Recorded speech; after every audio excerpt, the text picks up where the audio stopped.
Major funding is headed to Marshall, Michigan for development around a new Ford battery plant.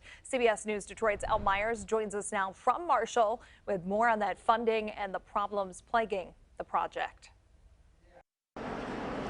$65 million in funding was approved earlier this week as an incentive for development around a Ford battery manufacturing plant here in Marshall, which could mean big changes to this downtown area. But obstacles to the project remain. First, citizen opposition to the project itself, not to mention a pause on construction from Ford.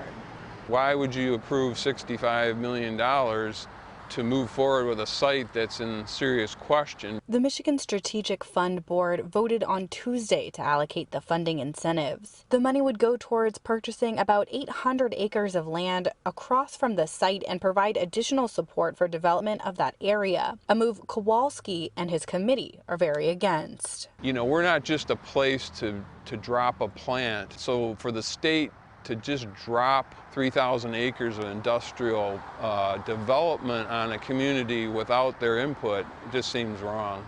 Kowalski's concerns are echoed by State Representative Andrew Beeler.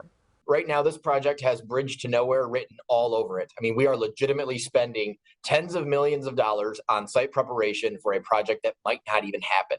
Right? This is exactly what taxpayers hate about government. It's tremendously frustrating. I'm frustrated on behalf of the taxpayer. Ford announced the pause in construction of the battery plant on Monday without specifically noting the UAW strike or the backlash from the Marshall community. Some people say that's a temporary thing specific to the UAW negotiations.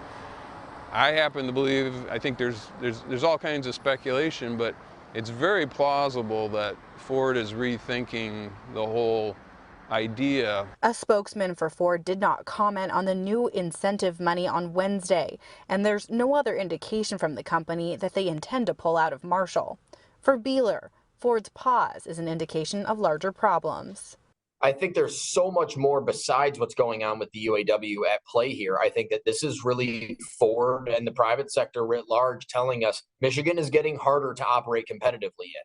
So that's what we need to be focused on. Reporting in Marshall, I'm Elle Myers, CBS News, Detroit.